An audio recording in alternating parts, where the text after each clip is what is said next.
የነካሽ? የኔ አበባዬ ማነው የነካሽ? ነፋስ የገባ መሰለኝ ቦታችን ላይ አየራችን ላይ መንገዳችን ላይ እያለ አብርሃም እንግዲህ እያለቃቀሰ ነው። በደንብ እየጠየቃት ነው። ማነው የነካሽ? እንዲህ ነው ወይ የተመካከር ነው? እንደዚህ ነው ወይ እያለ እሷ የፈለገችውን እያጣጣመች እየመጠች ማነው የነካሽ ይላል እንዴ! ምን አይነቱ ነው ይሄ? በእግዚአብሔር እንደው ያንስብያል። እውነት አብሬሽ ለአንተ ያንስብያል። ጀግና ናት። በቃ እኔ ጀግና ናት ብያለሁ። በቃ የፈለገችበት ቤታ አንዲት ሚስት የፈለገች የኔ ሚስት ነው ብሎ አንድ ጓደኛ አንድ ባል ያገባት ሚስት የፈለገችበት ቦታ ላይ ሰወር ብላ ሳምንት ቆይታ የት ከየት መጠሽ ምንድን ነው ከማን ጋር ነው የቆየሽው አላለም ብሎ በራሷ ላይ በቃ ልጥፍ አለ። ግን ደግሞ እንዳለቀሰ ሰው ሆኖ ነበረ መጀመሪያ። እንደው ሰውን ሲያጨናንቅ የወለቅ ስሪ ይል ነበር። ልቡ ነግሮት ፊንኪች አላለም። ፊንኪች የሚወድ ሰው እንዲህ ነው የሚሆነው። ነፋስ ገባ መሰለኝ። ምንድን ነው እንዲህ ያደረገሽ እኔ ውዴ?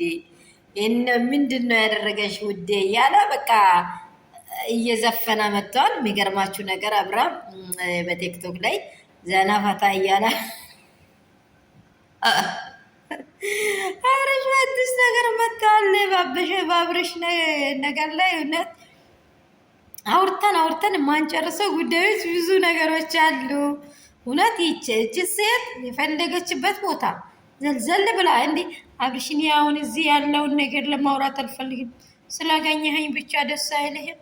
እንደዚህ ስታቀላምጠው ብቻ እኔ ከምንም ጋር እቀበልልሻለሁ ብቻ ምንድን ነው ምናምን ምንሽን ነው ምንድን ነው ማን ነው እንዲህ ያደረገሽ? እንዴት ወጣ እንዴት ወረዳ እያላት በቃ ጠብር ግፍ የሚል ለፍቅሩ ወይንም ለትዳር ወይንም ላለው ለጓደኛው ለሚኖረው ሰው እንደዚህ ያለ አመለካከት አይደለም የሚሰጠው። አብርሽዬ ከአሁኑኑ ንቃ፣ አሁንም ንቃ እያልኩኝ ነው። እንደው መዝፈኑ አይደለም ለእሷ የሚዘፈንም አይደለም። እንደው እንዲህ አድርጋ ስትመጣ ቁጭ አድርገ ያ ያመጡ ሰዎች ፊት ቢትንትን አድርገ መጠየቅ ነበረብኝ። እንግዲህ ውዶቼ በአዲስ ነገር መጥቻለሁ። አብርሽ እያለቃቀሰ አየውኝና እንግዲህ ምንድን ነው ነፋስ የገባ መስሏል ወደ ፍቅራችን ውስጥ።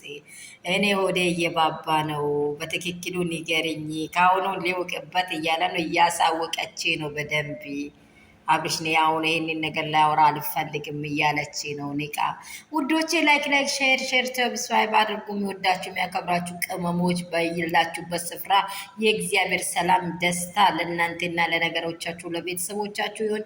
በጣም የሚወዳችሁ የሀገሬ ውድ እንቁ ልጆች የመዳም ቅመሞች በሀገር ውስጥ ያላችሁ ለምድራችን ጸልዩ። እግዚአብሔር ለምድራችን ሰላምን እያደርግ እንደዚህ እኔ ከወዲያ በቃለሁ። እናንተ ደግሞ ላይክ እና ሼር እያደረጋችሁ ይሄንን ዘፈን እንግዲህ ምንም በቃ ማላቅቶ የጠፋ አነጋገር እያወራ መጥቷል። እንግዲህ ምን እናድርግ? ያታለቃቅስ በሉት።